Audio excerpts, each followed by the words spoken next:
Hey, you've just stepped into the Caring Corner, where life's caregiving challenges meet a whole lot of heart and a dash of sass. I'm Michelle O'Neill, and I'm here to serve up insights, inspiration, and real life tools to help you navigate caring for your kids and aging loved ones without forgetting about you. Expect everything from time management hacks and emotional wellness strategies to technology tips sprinkled with humor and tenacity. Are you ready? Let's get to it. Hey, Michelle O'Neill here on the Caring Corner, and I am so excited to have you with us here today. I have a phenomenal guest, Dawne Horizons, who's going to talk to you about how you can take care of yourself and your loved ones through aromatherapy and massage therapy. And I can't wait to get into this topic. But first, let me tell you about Dawne. Dawne Horizons is an internationally acclaimed inspirational speaker, four-time Amazon bestseller author, certified wellness coach, and massage therapist with a helping heart, healing hands, and a voice that inspires. She uses all of her God-given gifts to help others live a life of wholeness and wellness by teaching them how to nurture spirit, soul, and body naturally. She's a products and services based company and serves in the DMV area. Dawne, I am welcoming you here on the stage. Thank you so much for being here with us today. Just give us a shout out. Hey there, everyone at the Caring Corner. Thank you for having me, Michelle. Oh, it is a pleasure. I can't wait for us to dive into this subject. And so, before we start, I want to learn a little bit about you and exactly what you do. So, can you share with us a little about you? And I'm going to make it a little harder for you. A pivotal moment in your journey that led you to focus on massage and aromatherapy to help assist with pain, with pleasure, and productivity. And one more, and you can ask me again later, how has this shaped your approach or philosophy? Wow, that was truly a mouthful. Thankful for the opportunity to share with you and with your audience. I'm Dawne Horizons. I am a mother. I am a grandma, I call it. I told my son I'm too hot to be a grandma. So I'm a grandma of four beautiful girls. I'm just loving life, loving my children, my grandchildren, love what it is that I am called to do. And I am called to help to transform women from the inside out with what I like to call God's medicine. So the aromatherapy that Michelle talked about is what I call God's medicine, because he breathed into the trees, the shrubs, the plants, the everything, and he put healing and medicinal power in them. And so when we partake of these essential oils, natural remedies, plant substances, they are able to work in line with our body, in tandem with our body, and help to bring healing to our soul, to our cells. And so really they help our body to function the way that it was created to function. A pivotal moment for me was back in the year 2000. You know, when I say that, I feel so old. 2024, like this was a pivotal moment in the year 2000. I'll tell you really quickly. I was an administrative assistant for three doctors at a medical research company. I had gone to lunch at the university hospital. They serve good food. And I was walking out one day and I had an epiphany. It was something like happened in a movie before, where you're walking past people and you begin to see inside of them. So I began to feel what these people were feeling that were passing me by. It was a university hospital during lunchtime. I'm leaving out the main entrance of the hospital, so you can imagine there were literally hundreds of people coming in and out at any given time. And it was so intense in that moment. I was literally feeling pain and pressure and just seeing like into people's lives. It was scary. It was weird. I had never experienced anything like that. And I was like, oh my God, like, what is this? Make it stop. And I heard a voice say, I heard God's voice say, tell them. And I'm looking around like, what? Like, tell what? I'm like, tell what? And he was like, you have the answer. And I'm thinking, who, me? So what I had saw that was like the breaking point in that moment was there was a lady that was passing by. She probably was, if I could guess, 350 to 400 pounds walking by. She was a very large woman. She had on a long skirt, but I could see through her skirt to her legs and to see that she had what they call elephantitis. So her thighs, her large thighs, were the same size going all the way down to her ankles. And I Mm, felt the pressure that she must have been feeling and the pain. And it was so intense. It was as if a balloon was blown to its fullest capacity, and one more breath of air, it was going to just pop. And that's what I felt with her. It was so intense. I was like, God, make it stop. And when it stopped, he said, tell them. I'm like, tell them what? Tell her what? I'm like, am I supposed to go run after her or what? No, he was opening my mind, my spirit, my heart that day to say, I have put something inside of you. I have given you the answers to help people with their health issues, physiologically as well as emotionally, mentally. And I want you to tell them. So that day, little did I know then, was my launch. That was my initial launch, which started on the inside of me long before I started a business. That was in 2000. I didn't actually start my business until 2006. From 2000 to 2006 was a learning journey in who I am, what I was called to do, and then learning the actual things that he wanted me to go and tell people. So from 2006 to now, it's been on like buttered popcorn. wow. So one of the things is I want everyone to forgive me. I don't know if you noticed, but I was having some technical difficulties here with our platform. So, but what you said was so phenomenal. I'm like, I'm not going to go back. I'm not going to worry about that. Hey, I know you heard her. So, if you can do me a favor and just slide a little to the side because I am blocking off part of your face. So, if Oh, you can do that, there. I just one don't want side to or the block you. I don't want to block that beautiful. There you go. I do not want to block that beautiful face. And where it says there, hello, gorgeous. That's other. Dawne. Hello, gorgeous girl. So, wow, wow. All I can say is wow. I totally get it, and the fact that you were obedient Yeah. and in what you felt that what you felt you heard and you were called to do, regardless of what someone feels or thinks. What really stood out to me is that you were obedient into what you felt was the calling on your life and what you Yeah. felt God has given you. And so I kudos, girl. I really give you kudos for that. But also, um, just the fact that you waited and you allowed yourself to do some growth in the process. You didn't just jump out there thinking that you knew it all and all that, but you allowed the space for growth Yeah. and you allowed the space for clarification and hearing more. So I really love that you did that, because in that way you can serve others better when you know that you're getting good, the right direction and everything. So with that said, how has that really approached, dealt with your approach and your philosophy moving forward?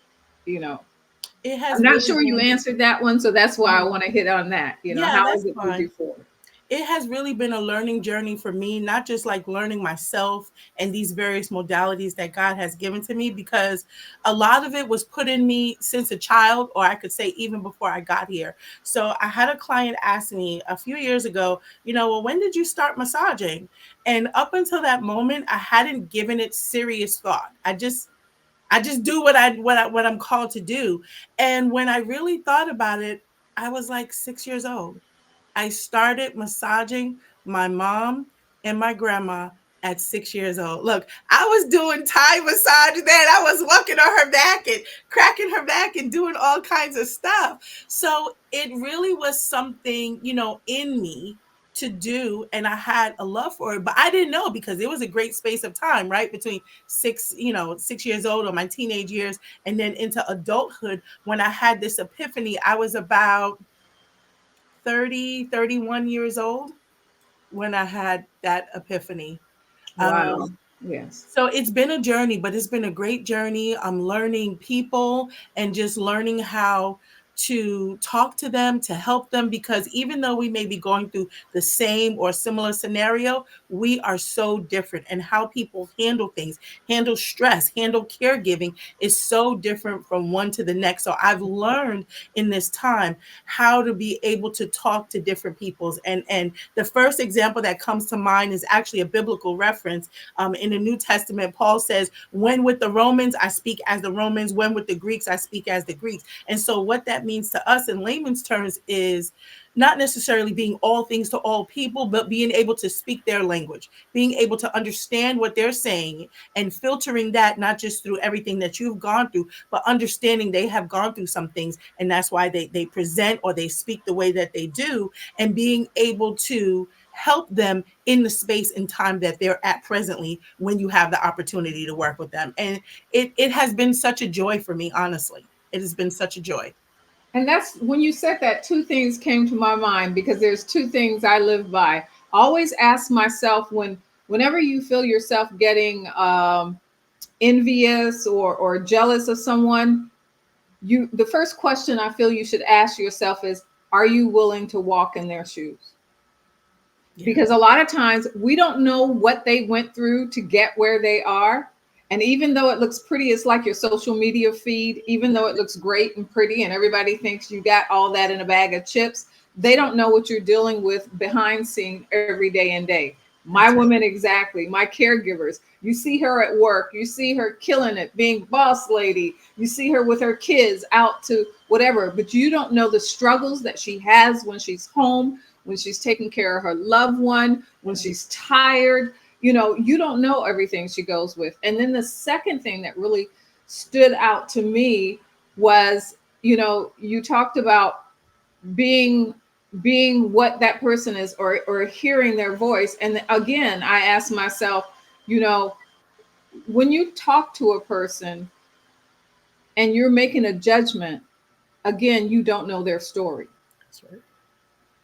And so my goal is always to find out their story. Find out what their real story is. Their story is what shaped that person. Their story is how they formulate every thought, deed, action that they do. So find out their story. So I'm so glad that you brought that up. So that was good. So, Yeah. with that said, considering the challenges that women face, my women, juggling their generational caregiving and the personal ambitions and the professional responsibilities, what common obstacles do they encounter regarding their health and their wellness, and that of those that you serve? The things Mhm. that you specifically can speak to on that. Could you help us out here? Could you suggest actual strategies for overcoming these particular challenges? Yes, I find that because, as you know, I've been a caregiver. Well, your audience may not know, but I was a caregiver to my mom with early onset dementia for almost 10 years.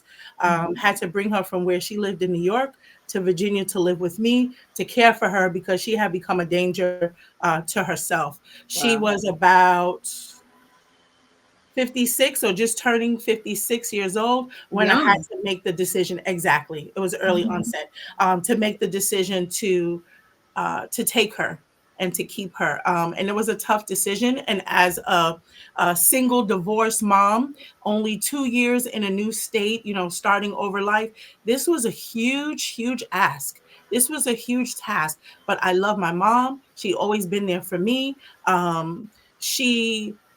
She was my biggest cheerleader. She was my biggest supporter. And so it was no question of, really, should I do it? I just needed to pray about it and know, okay, God, are you on board with this? Are you going to help me? Because I cannot do this by myself. And I can say he was really helpful. And so what I find is myself, and since then I've been helping people that are caregivers.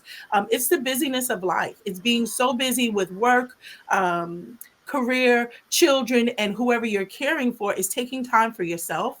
It's even keeping up on your own medical appointments and things. Like, it's the practical things. It's not just the self-care, taking a bath, going to get a massage, getting your nail done. All those things are great. All those things are important, but it's the little things. It's even being able to get up in the morning and saying, you know what? This is going to be a good day. I declare it's going to be a good day. I'm not going to let the day happen to me. I'm taking charge over the day. And that's something that we need to do. And there are days that is really hard. And you don't necessarily want to, and you wonder, what is the day going to entail? But when you start the day on a positive note and you're like, I'm going to take charge and I'm going to handle this day, kind of like the bull and the cowboy or cowgirl with the lasso, you're controlling the day. And I think people lose sight of that, but we really can. Of course, there's different nuances and things that may happen throughout the day that are unexpected. But when you start the day grounded, if you will, when you start the day having that mindset that I am controlling my day, I'm going to do what I need to do today, you have more of a balance, and you're able to kind of project the day as far as the day instead of the day happening to you and you having to handle and juggle all of those different things. So I think it's the busyness of life that we all go through. So for me, oh, and the other thing I wanted to mention is being able to exhale, being able to safely share what it is that you're feeling, because I'm a strong woman and there are many other strong women around me, but sometimes the strong ones, we need to not be so strong. I'm not always strong because I want to be. That I can tell you, there's days I was like, God, like I don't want to be the strong one, raising my hand, I don't want to be the strong one no more. But that's how he built me.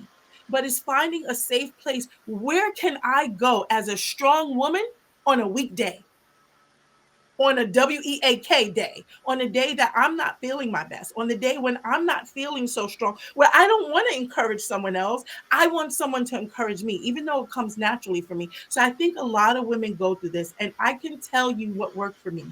One of them was writing.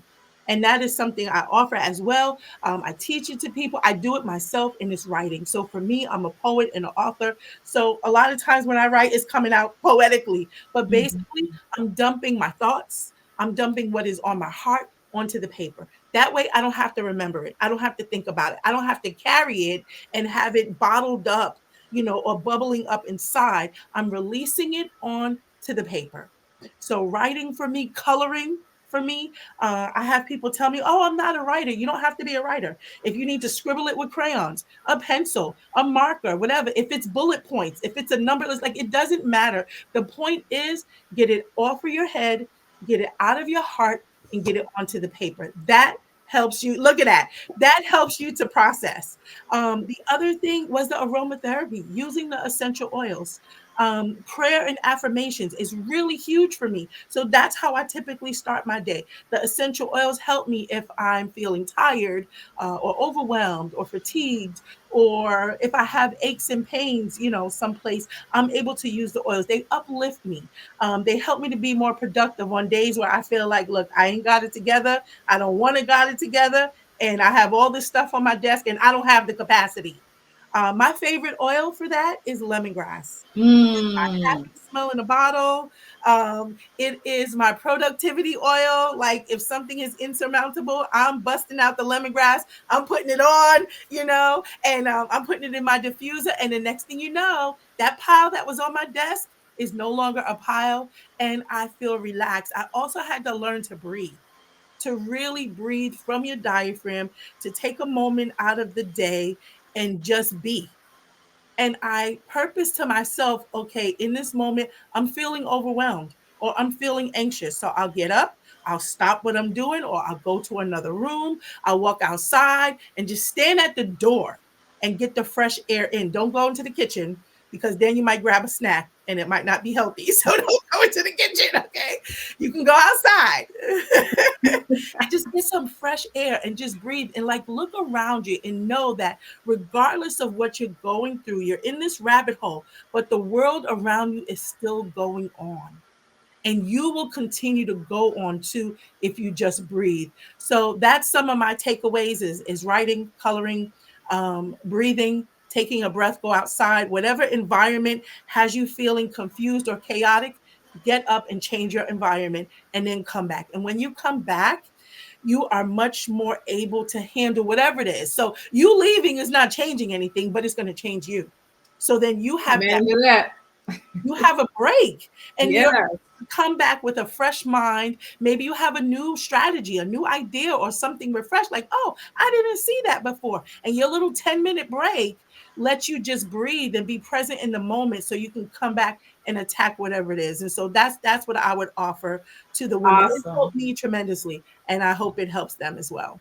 Well, we're going to get deeper in this, but there's a couple of things I want to touch on before we move forward. See, so one of the things I noticed you said your declarations declare something. So I don't use affirmations that much with my clients because I use declarations. Okay. And the reason I use declarations with my clients is because you can have an affirmation, but a declaration comes with what do they call it? With evidence. So the difference between an affirmation and a declaration is you say, something that's true, but then you back it up with evidence. And so that becomes what you say over your life. You know, it was I today is going to be a great day because every day that I woke up this week, regardless of what was thrown at me, I made it through. See, I've got Yeah. my proof. The past proved my future. So I Yes. know today is Yes. going to be a great day. So Yeah. that's one of the things that I teach that really stood. And I love the practices because those are practices that I use and do as well. As you saw, I have my little color and I have my little sketchbook over here. Yes. That's where I do and I write. So I love those. But could you share a specific strategy? Oh, and peppermint's my oil too. Could you share a specific strategy, tool, or practice Mm. that can significantly impact our listeners' quest for balance and emotional wellness in their multifaceted role? This is what I am pushing us all towards is how do we find balance in the midst of this? And I Mm. love hearing good strategies, one specific strategy that is like, bam, that's it. Well, I mean, for me, my strategy is prayer. So whoever, whatever you believe in, I believe in God, and whatever it is you believe, pray. Pray to your creator, pray to your higher power, because he knows how he created you and what it is that you're called to do. That's what saved me. That's what helped me. That's what helped me get beyond suicidal ideations. That's what helped me when I feel like what I'm doing is not enough, but I've given all that I can. I don't have more to give. That's what helped me in like my deepest darkest times was prayer. And similar to something else you said, it was similar to what you said about the declarations. It is the track record that I know that I have with God through prayer. He brought me through all of these things before, and so I know I can trust him to bring me through whatever it is that I'm facing now. That's what grounded me. That's what helped me to be stable in unstable moments. And That would help my mind not to, go into the deepest depths of depression or anxiety or any of those things. Is knowing, look, he got me through hard times before. I've been through stuff before. I made it. I'm going to get through this. I know he told me to take care of my mom. And so he's going to give me the grace and the strength and everything I need. And he did. And he did, because I wouldn't be here if he didn't. I'm telling you. I'm telling you, here's the other way that like you said, prayer can help you through your life. Remember when Don talked a little bit earlier about the fact that you don't always have to be the strong one, that you need to find someone you can talk to. Well, you can't always trust everyone, and you have to be very selective Yes. on who you tell certain things. You don't want it to come back and bite you. So with that said, prayer is your way of talking to someone who can hear you and knows what to do about it. For me, I believe in God. I'm a Christ follower as well. And so for me, it's just important that I have that conversation. And so what I'm saying is make sure, sometimes if it's writing it down, if it's Yeah. writing it down, write it down. But make sure you have that conversation some way, somehow. Don't wait till you can get to someone. Don't wait. There are times, it's so funny. There are times that is like I'm going through and I need to talk to someone. And for me, it's like I can't find nobody. Yeah. And that's when I'm like, oh, duh, prayer. It's like, okay, I hear you. So make sure, for me, that's my morning practice. I need that time of meditation and preparing for my day. So find out what it is you need, to pull yourself back and take that quiet time to talk out what's bothering you. What sometimes it's even going through it ourselves, talking it out to ourselves, Hmm. because you're able to hear it in Yeah. another form, in another voice. And no, I'm not saying having full conversations with yourself. Now, we're not going that far, but okay. So I love your strategy, because I'm going on and on about it. I know how important it is, and I know why it's important. Um, and and there's a lot of times we're just too in our head, and we have to Mhm. get out of our head. Really, Absolutely. we're too close to the subject. I mean, even with me, when I'm working on certain things, before I send it, before I do it, I let my husband look over it, because he's going to see it in a different way than I will. And sometimes you just have to remove yourself from the situation. Mhm. So on a more personal note, yeah, girl, we getting personal. That's okay. I'm an open book. Let's go. Let's go. What's one piece of advice that you wish you had received earlier in your journey? And Hmm. how would it have changed your path? So earlier in my caregiving journey or earlier in my health and wellness journey, which journey we talking about? You pick the one that was most profound. um, that's a difficult question for me. Why? Because I do my best to live a life where I have no regrets. So I really don't have any regrets. Um, I chose to be kind to myself as I was going through, give myself space and grace when I needed it, take the time to read, write, take the time to cry, take the time to just breathe and just be. There were times that I couldn't cry. Like I wanted to, like I felt the emotion, and I wrote a poem about it. And it's like my tear ducts are dry. Like Mhm. I can't cry even if I wanted to. But it's like, what do I do with that moment? And so in those times, it was prayer. I believe that I did the best that I could at the time with the information that I had, with who I was at that time as I was going through those things. Um, so I made the best choices. I mean, I don't know of anything that I would have said to myself then that would have made it any different because I was going through it one day at a time as best I could. But Um, my question is, mhm. what is the one piece of advice you wish you had? Yeah, I don't know. I can't think of anything because Okay. I just took my time, you know, going through each time I had, and then I documented it online on Facebook and social media. And I did it for personal reasons so that I knew, Facebook would remind you and show you picture memories and stuff. And I wanted to make sure that I was documenting this journey with my mom for the time when I didn't have her. Mhm. And so I'm so glad I did that. But I said that to say I did it for myself. And what I didn't expect was to take so many people on a journey with me. And Mhm. so many people being inspired, being empowered, help living vicariously through me because they no longer had, their mom or dad or whatever that they were helping and just seeing how I was handling it. So, um, yeah, I don't have any advice for the the previous me, because I just went through one day at a time as best I could. Everyone tells me I did such a great journey. Even the doctors were like, your mom is so lucky, is so blessed to have you.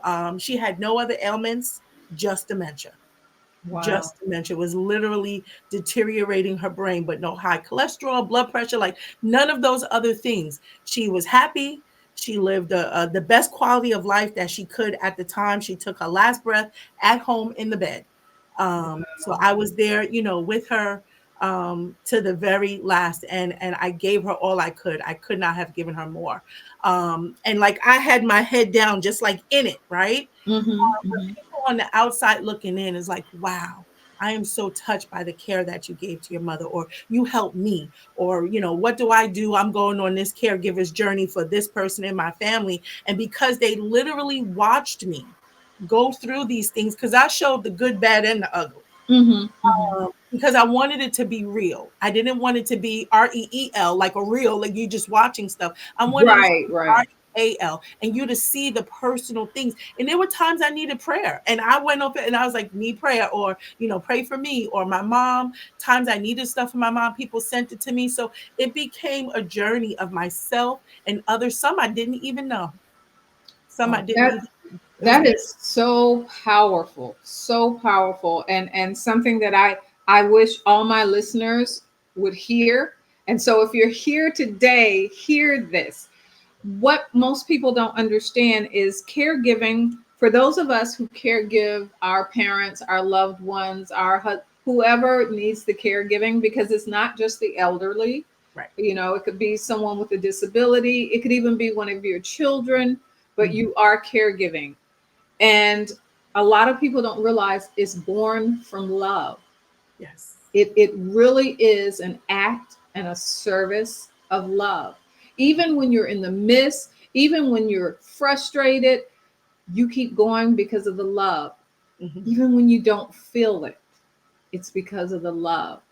And one of the things I want to impress upon you, we are a quiet minority, but we're growing. I mean, caregiving and the age of people getting older, there are more people getting older. Caregiving is growing. They're saying by 2031 it will be astronomical. And a lot of people who are caregiving won't admit that that's what they're doing. They don't want to take on that stigma or that name. Hmm. But if you're caring for a loved one who needs additional care, more care than that, it could be that they can't remember their appointments anymore and you're taking them to appointments. That's caregiving. Yes. Yes. What you do every day with your children, that's caregiving. You are Yes. giving them care. And so it's not a dirty word.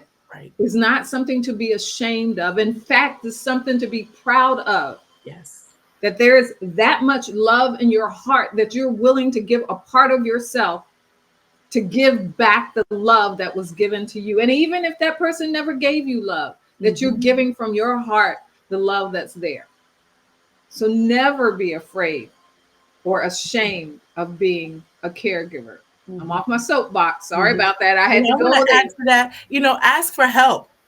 Whether you're a full Absolutely. time caregiver or a part time caregiver, if you need help, ask for it. Here's one thing I learned: people don't know what you need unless you tell them. Oh, And yes. not everybody's going to call you and ask. I had some people to call me and ask, and others not. But if I reached out, and I had to be okay with asking for help. I had to be okay. That was something I had to grow in. And I had to be okay with, because I couldn't do it all. After I did Yeah. it all and I was depleted, I was like, yeah, this is too much. And I need help. And so And I you was know what? asking for help. You have to be okay with hearing no too. Yes. And that doesn't mean you stop there. Right. Yep. A lot of times we take that rejection as a personal rejection. Hmm. And you don't know their story. Maybe they had something else, Yeah. they just don't let that stop you. Hmm. So Hmm. listen, I just want to tell the people who are listening to those, or those who listen to this, after, just if you have any key takeaways, make sure you put those in the comments. I can't wait to see your comments, and Don and I will comment on them, or talk to you. And I want to thank you, Don. I want to thank you for showing up. for being the phenomenal woman that you are, for sharing your story and sharing your service and your gifts. And so I just want you to tell my listeners how they can connect with you and how they can explore your work further. Okay. So that's an easy question. I am Dawne Horizons on all social media. And that's Dawn with an E because I'm extra in a good way, of course. Like the extra cream on top, the extra cherry on top. Yeah, that's me. So you can find me on all social media at Dawne Horizons, and you can find me on my website, dawnehorizons.com. Awesome, awesome. Look, I really thank you. And we got to talk about them oils. I love lemongrass. In fact, I used to make lemongrass tea, but I don't have a lemongrass oil. So we have to talk about that because I think I would love to get me a lemongrass oil. Yes. We used to actually get the lemongrass because I used to live in Japan, and we used to actually get the lemongrass, crack it open, and then steep it in the tea, and it would make phenomenal tea. Just Yes. straight from plants. So we need to talk. Okay. Listen.